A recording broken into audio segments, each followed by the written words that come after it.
আপনি জানেন কি দামোদর মাসে প্রদীপদান কেন করা হয়?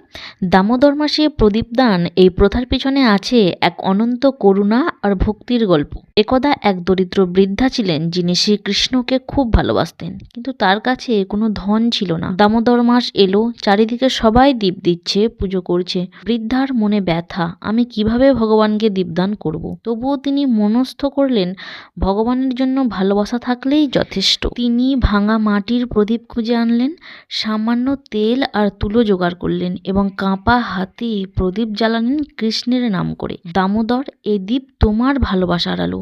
সেই রাতে কৃষ্ণ স্বপ্নে এসে হাসলেন, বললেন, মা, তোমার প্রদীপের আলোতেই আজ সমগ্র গোকুল আলোকিত হয়েছে।